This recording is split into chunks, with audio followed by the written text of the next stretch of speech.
আমরা যেন মহারাজের কাছে ফেল না। কিছু একটা করতেই হবে।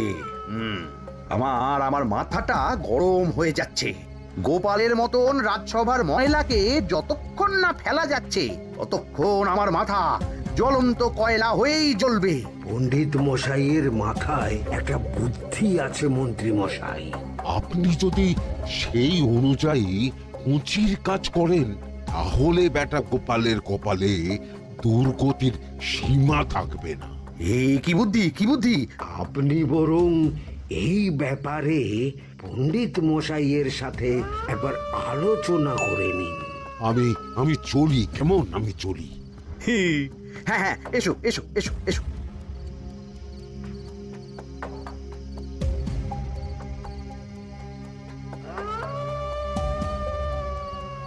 আরে ওই তো আমার বাঁ হাত ঘটা আসছে। বেটাকে দিয়ে একটা কাজ করাতে হবে। এ কি মন্ত্রী মশাই, আপনি এখানে দাঁড়িয়ে কি করছেন? এই একটা গুরুত্বপূর্ণ ব্যাপারে কথা বলছিলাম। একটা কাজ করতে পারবি? কি কাজ করতে হবে বলুন মন্ত্রী মশাই। আমাকে একটু ঠান্ডা জল, পাতিলেবু আর পুদিনার পাতা দিয়ে শরবত বানিয়ে খাওয়াতে পারবি? সেসব আমার ঘরে ব্যবস্থা করাই আছে। চলুন চলুন, আমার সাথে চলুন। হ্যাঁ হ্যাঁ, চল চল চল চল চল।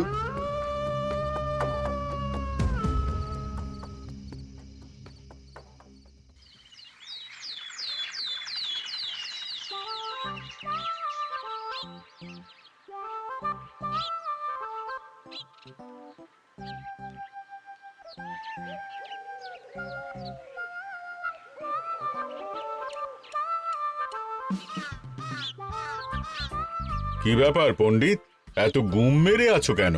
সকাল সকাল গিন্নি খুব বকেছেন মনে হচ্ছে। গিন্নির বাক্য সুধায় কান ভরে গেছে, আর কিছুই কানে ঢুকছে না। আরে দাঁড়াও দাঁড়াও পণ্ডিত, দাঁড়াও জ্যোতিষী। পণ্ডিত তো আমার কথা শুনতেই পেল না মনে হচ্ছে। তুমি তো দূর থেকে বলেছো, আমি তো বলেছি পাশ থেকে, তাতেও শুনতে পাইনি। কানের পোকা হলো নাকি? কি গো পণ্ডিত, ব্যাপার কি? কেমন বুঝছো? এ তো ভয়ানক কর্ণকোষ্ঠবদ্ধতার লক্ষণ। তুমি কচু বুঝেছো? আমার হয়েছে কর্ণগোপাল, তোমাদেরও হতো, কিন্তু তোমাদের দোকান কাটা বলে হয়নি। তুমি আমাদের অপমান করছো। তোমাদের অপমান বোধ থাকলে কোনো শব্দই কানে ঢুকতো না, শুধু একটাই শব্দ কানে বাজতো, গোপাল গোপাল গোপাল। এবারে রাজসভায় কিভাবে হেনস্থা হতে হলো মনে নেই?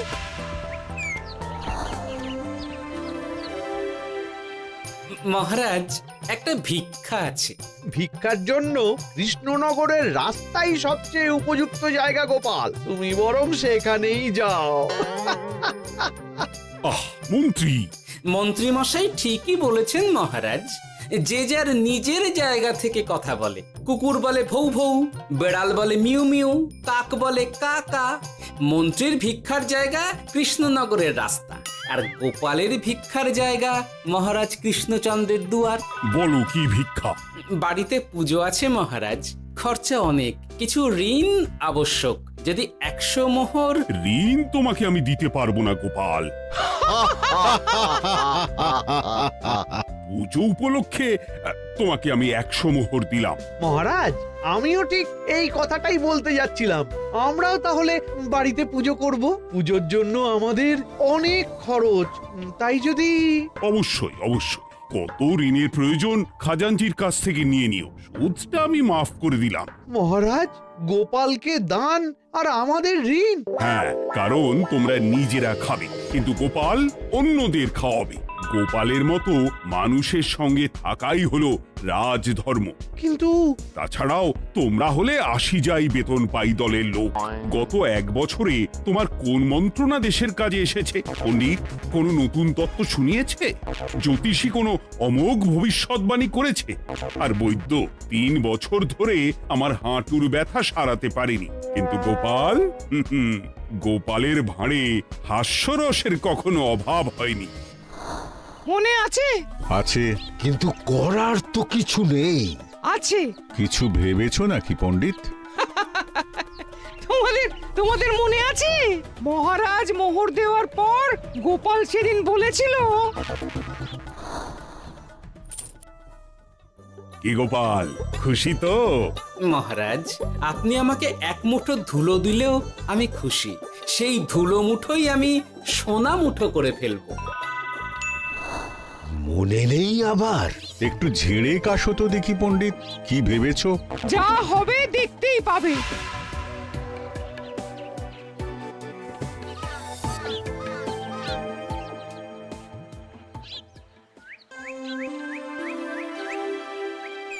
মহারাজের জয় হোক, মহারাজের জয় হোক।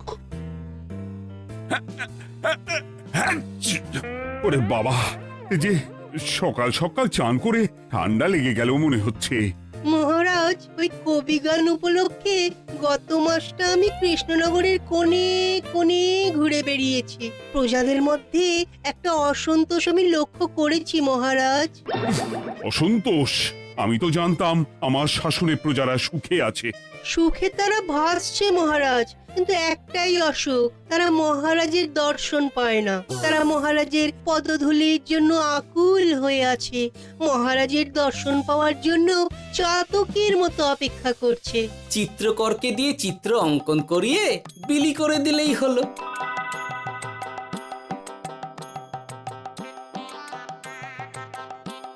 খুব ধুলো হয়েছে মহারাজ, কিন্তু এত ধুলো। কালকের ঝড়ে ঢুকেছে। ঝাড়ুদার,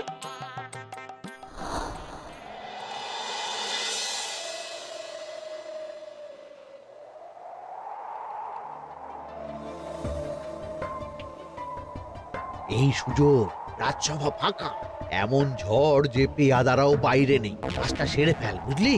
কিরে, কাজটা কর।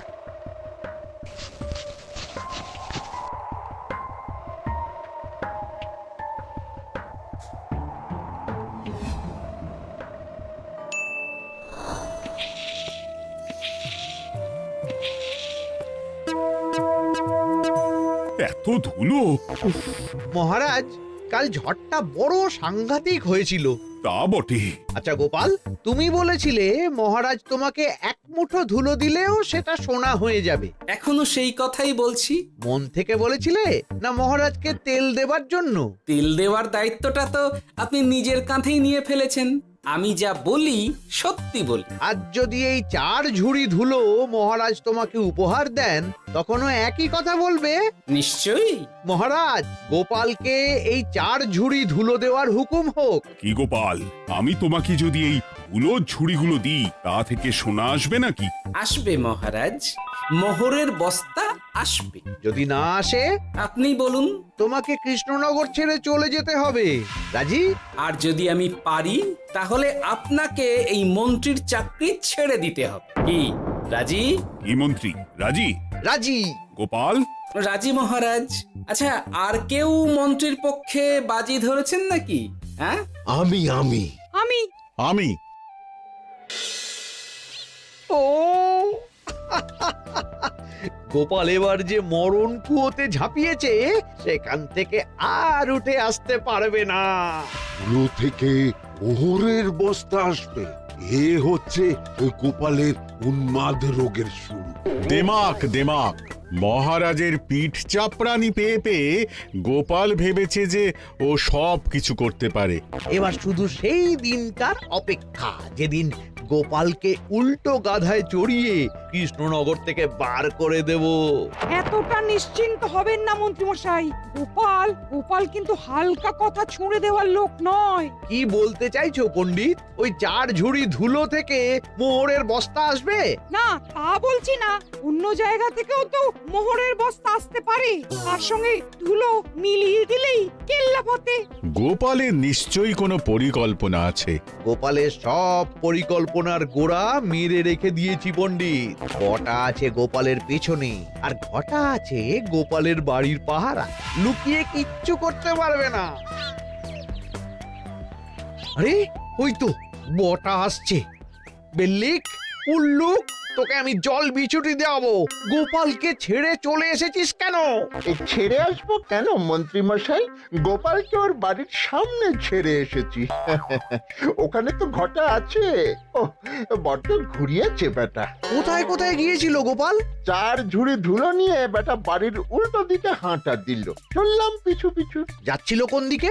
নদীর দিকে। কিন্তু গোপাল দাঁড়ালো যদুর বাড়ির সামনে। এই যদু হলো সেই লোক যে লোকজনের বাড়িঘর কেনা বেচা করে আর লোক ঠকায়। আগে রাজধানীতে থাকতো।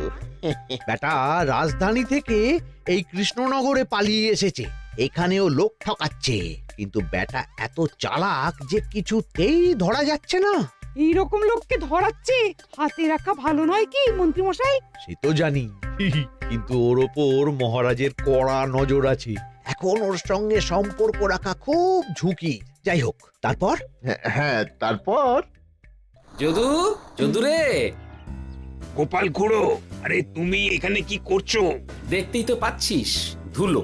তবে যে সে ধুলো নয়, মহারাজ কৃষ্ণচন্দ্রের পদধূলি। শুনিসনি বোধহয় এখন কৃষ্ণনগরে সবচেয়ে বেশি চাহিদা মহারাজের পদরেণু। আচ্ছা, মহারাজের পদরেণু নিয়ে যাচ্ছ কোথায়? এই ছোট ছোট পুলিন্দায় ভরে কৃষ্ণনগরের প্রত্যন্ত জায়গায় যেখানে প্রজারা মহারাজের সাক্ষাৎ পায় না সেখানে বিক্রি করব। তোমার কি মাথা খারাপ? পায়ের ধুলো বিক্রি হবে? ওরে, গতবারে মাত্র 1 ঝুড়ি ধুলো 1000 মোহরে বিক্রি করেছিলাম, এবারে 4 ঝুড়ি। শোনো, তুমি আবার ঘুরে ঘুরে বিক্রি করবে কেন? তোমাকে আমি বরং 10 মোহর দিয়ে দিচ্ছি। তুমি আমাকে এগুলো দিয়ে দাও, আর বিক্রি করে যা হবে তোমাকে এই 40 ভাগ দিয়ে দেবো। ওই 10 মোহরে বদমাস যদুকে ধুলো বেচে গোপাল বাড়ির দিকে চললো। বাড়ির সামনে অব্দি পেছনে পেছনে গিয়ে তারপরে এই আপনাদের কাছে আসছি। বলিস কি রে, ধুলো বেচে 10 মোহর? ও মন্ত্রী মশাই, গোপাল তো একেবারে নাড়ি ধরে টান মেরেছে। গেল রাজসভায় এমন সুখের চাকরিটি গেল। এবার আবার রাস্তার ধারে গিয়েই বসতে হবে। এবার নবাবের দরবারে জায়গা আছে কিনা খোঁজ করি গিয়ে। তাত্তেরি, 10 মোহর আর 1 বস্তা মোহরের মাঝখানে অনেক রাস্তা। সেই রাস্তায় আমি লোক বসিয়ে রাখবো। আরে আরে, ওই তো তোমার ঘটা আসছে। এই, তুই গোপালের ঘরের পাহারা ছেড়ে এলি কেন? গোপাল নেই নেই নেই নেই নেই নেই।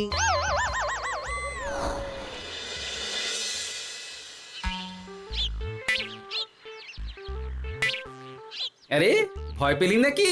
না না না না না, ভয় পাবো কেন? শোন, তোকে পেয়ে আমার খুব ভালো হলো বুঝলি।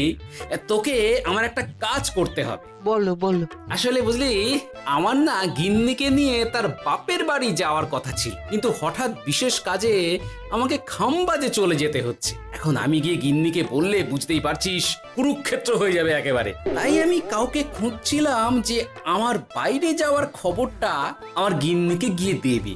তুই পারবি বাবা ঘটা? ওরে বাবা! আরে আরে আরে, ভয় পাস না, তোকে গিয়ে মুখে কিছু বলতে হবে না। এই নে, এই চিঠিটা আমার বউকে দিবি।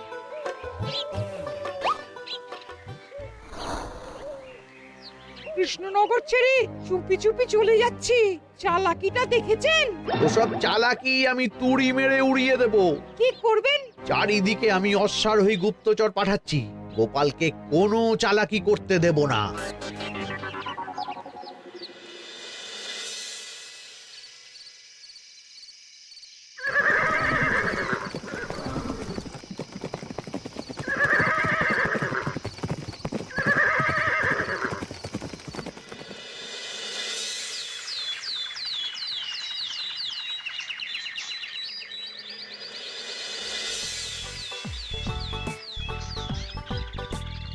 অং বং পিং পং। হ্যাঁ, ওরে বাপ যে, এ আবার কি বলে? মানে বুঝিতে পারিলে না? অং বং পিং পং অর্থাৎ আইসো আমার নিকট বিদেশি জাদু শরবত আছে। ইহাতে তৃষ্ণা নিবারিত হয়, শক্তি বৃদ্ধি হয়, ঘুম ভালো হয়, সম্পর্কের উন্নতি হয়, জামা কাপড় ফর্সা হয়, তু শব্দ না করে সকাল সকাল কষ্ট পরিষ্কার হয়। মূল্য মাত্র 1 মোহর। বড় ওইটুকু অংবঙ্গের মধ্যে এত কিছু? ঠিক আছে, তা দাও দেখি। আপাতত টেস্টটা তো মিটু, বাকিগুলো পরে বোঝা যাবে।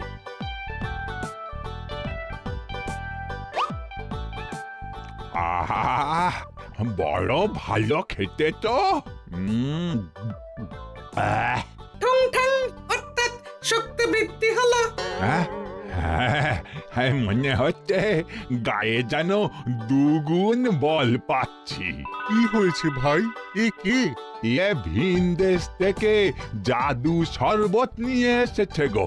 জাদু শরবত ভিন দেশ? একেবারে বহু ভুজা শরবত। খেলে তেষ্টা যাবে, গায়ে জোর হবে, ঘুম হবে, সম্পর্ক ভালো হবে, জামা কাপড় ফর্সা হবে, সকালে হ্রাস করে পেটও পরিষ্কার হবে। সে কি? দাও গো ভাই, আমাকেও দাও। গুড় জল, সঙ্গে একটু ভাজা মশলা, আমচুর আর বিট নুন, শুদ্ধ দেশি জিনিস। জানলে কেউ ছুঁয়েও দেখতো না, কিন্তু একটু বিদেশি গন্ধ দিতেই একেবারে হট্ট মেলা। আরে তোমরাও এসেছো দেখছি। সং সং শঙ্কা, লং লং লঙ্কা। মানে?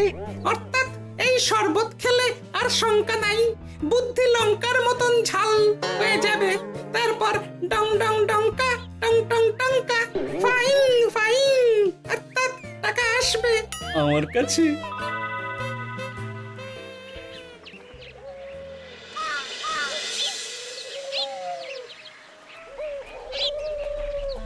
ঝপ ঝপ ঝপাং, ভট ভট ফটাং, অর্থাৎ উহাকে দৌড়িয়েছো কেন? বেটা চোর অনেককে ঠকিয়েছে। অনেক দিন থেকে তককে তককে ছিলাম। এবার এই ধুলো নিয়ে মহারাজের পায়ের ধুলো বলে বিক্রি করছিল। একটা বেনামি চিঠিতে খবর পেয়ে বেটাকে ধরেছি। ব্যাং ব্যাং বিগ ব্যাং, অর্থাৎ বাহ বাহ বাহ বাহ। বেনামি চিঠিটা আমি দিয়েছিলাম বাবু। বাবা যদু, তুমি সেই রাজধানী থেকে কৃষ্ণনগর অবধি মানুষকে অনেক খোল খাইয়েছো। তুমি এতদিন ঘুঘু দেখে এসেছিলে বাবা, এবার গোপাল নামক ফাঁদটা দেখলে। কতবার বলবো, এইসব ধুলো আমি গোপালের কাছ থেকে কিনেছি। যা বলার ওই বিচারের সময় মহারাজকে বলবি। চল চল চল চল চল।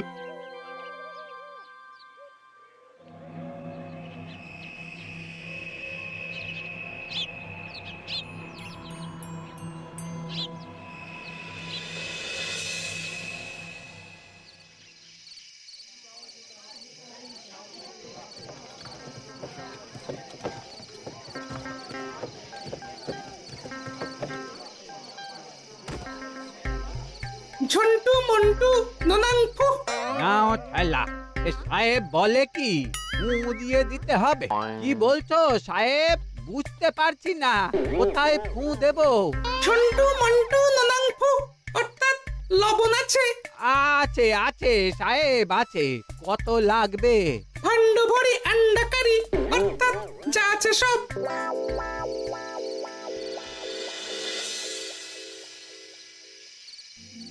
ব্যাস, মোটামুটি আশেপাশে সব দোকানের নুন এখন আমার জিম্মায়। এবার আসল মজা শুরু হবে।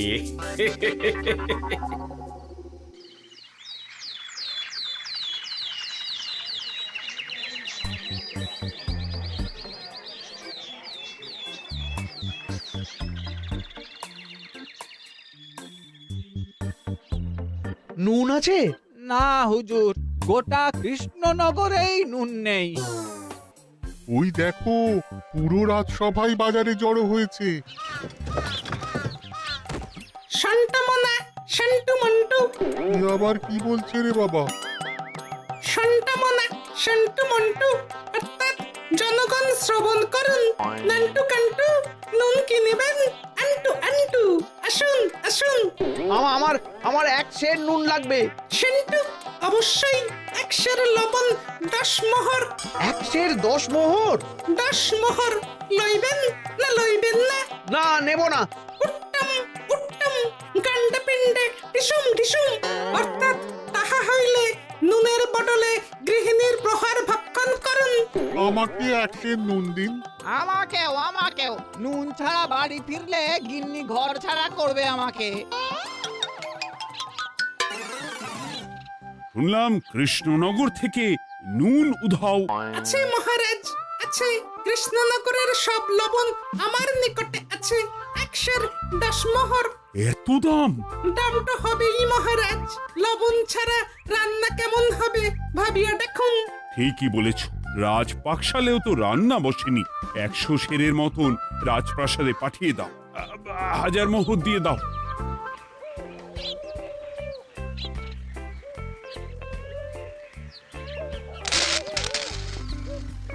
ব্যাস 1 বস্তা মোহর হয়ে গেছে। গোপাল?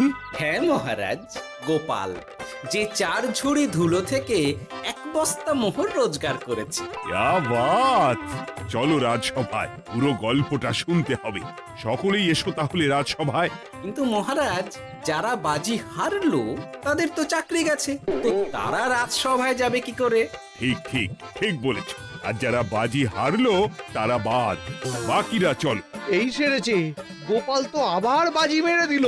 ও মহারাজ, আমাদের দেখুন। ও মহারাজ, আমাদের দেখুন। ও মহারাজ।